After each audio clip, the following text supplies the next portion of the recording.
This week saw the release of the second issue of the brand new Wonder Woman comic book series, Absolute Wonder Woman. For those that haven't been keeping up, DC's Absolute Universe is a brand new line of comics, free from the shackles of almost a century of continuity, with bold new takes on established heroes. Last time I talked about their new Wonder Woman, Diana, Princess of Hell, who used sorcery and a massive sword to protect Gateway City from the emerging beasts that were looking to consume humanity.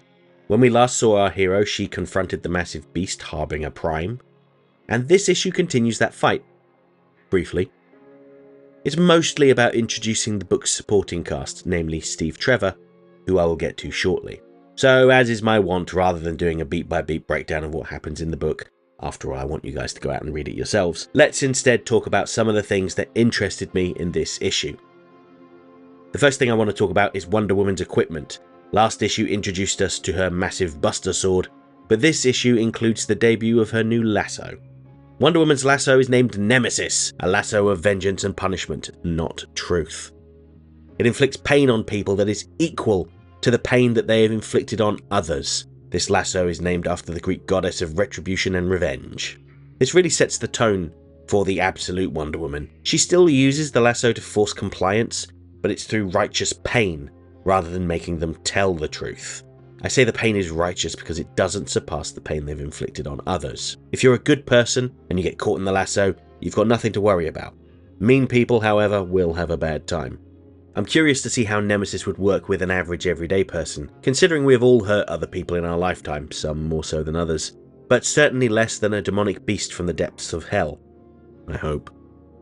Sticking with Wonder Woman's arsenal, let's talk about her flying horse. This issue makes it clear that he is not a Pegasus, he is the Pegasus, as in the mythological figure, and he eats magic. When asked why he's skeletal, Diana responds, because he was slain. I don't know why, but that really made me laugh. The main focus of this issue is introducing us to the absolute version of Steve Trevor, who is traditionally Wonder Woman's love interest, and that seems to be the case here too. After Diana chases off Harbinger Prime, Steve steps out of the smoke and dust to greet Diana, and we are shown how the two know each other. Years ago, Steve had washed up on the shores of Diana's island home, the Wild Isle, in Hell. Unlike Themyscira, there are no rules against men on this island. It just so happens that it is only inhabited by Diana and her mother Circe. How Steve wound up on the island isn't disclosed. Apparently he wasn't exactly dead, but sort of was. Note that the general mentions that some people think Steve is Jesus, which could be a reference to him being viewed as fair and decent, but also the fact that he seemingly rose from the grave. Either way, Steve is welcomed by Circe and Diana, and I guess they helped him get home. And he is very pleased to see Diana among the rubble and the ruin of Gateway City. She's pretty pleased to see him too. Next, we'll talk a little more about Wonder Woman. So Diana towers over everyone. Steve mentions that he is considered to be a tall man, and that she is a similar height to him. Women generally aren't that tall, he notes, but is quick to point out that there's nothing wrong with a tall woman. Amen. There's a really nice shot showing how Diana looms over the general in charge of the operation, which really emphasises how small and pathetic he is. He's shouting and screaming at her, which Diana identifies as an expression of his fear of what's going on. The fact that he was powerless to stop it, and he had to rely on a stranger who he has no influence over. In his line of work, he is accustomed to people responding to his orders, but Diana doesn't have to comply. She could squash him like a bug if she wanted to, and this new dynamic frustrates him.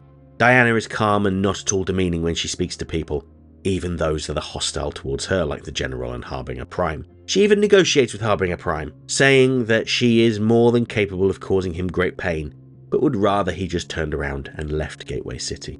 When he accepts her proposal, she allows him to leave without retaliation, despite the fact that he's a beast from hell that has caused immeasurable suffering in Gateway City. She knows that this battle will not be the end of it. Far from it. The real threat is the gigantic beast Tetracide, which looks like a massive Cthulhu-type beast whose roar causes anguish and pain in everyone that hears it. Diana had instructed the military to evacuate all people within a mile radius, but upon seeing Tetracide, she realizes that the entire city will need to be evacuated. The last thing I want to talk about is the artwork. Now, last time I praised artist Hayden Sherman for his delicate line work and the Hellenistic quality to the character designs, and that remains to be the case in this issue. His Steve Trevor looks delicate and kind with golden hair, almost like a classical depiction of the god Apollo. Now, this is pure speculation on my part, but I wonder if they'll invert things here by having Steve Trevor be a god in disguise manipulating Diana rather than being her lover. Probably not, but we'll see.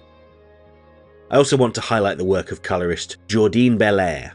I really like the stark contrast between Wonder Woman and the rest of man's world. After the conflict, Gateway City is very drably coloured, lots of greys and browns, and the military uniforms are dull looking.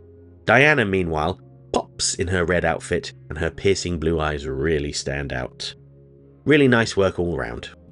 Generally speaking, I'm enjoying this new line of Absolute comics. They each have their own distinct flavour, with Batman being a socio-political action thriller, Wonder Woman being a fantasy adventure, and Superman is an environmentalist science fiction epic. And I think it's funny how, despite making some major changes to these characters, they're still recognisably the heroes we all know and love.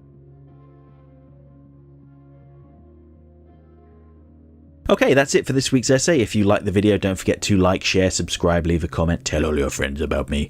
You know how YouTube works. If you really enjoyed the video and have the means, please consider making use of the thanks button to send a buck or two my way, because every little helps. I offer channel memberships for $1.99 a month. This will get you early access to my weekly video essay, priority responses to your comments, members-only videos, custom emojis, and an icon on your profile indicating that you're one of my people. And special thanks to my current channel members, who are all listed on the screen right now. So those were my thoughts on Absolute Wonder Woman 2. Have you picked this issue up? What do you make of this new Wonder Woman? Is there more to Steve Trevor than meets the eye? Let me know your thoughts in the comments below. This issue should be available in most good comic shops, and maybe even a few not so great ones too. But if you're daunted at the prospect of having to store a comic book collection, you might want to consider going digital. Absolute Wonder Woman 2 can be bought digitally from Amazon, and I do have an affiliate link which I've included in the info button and this video's description.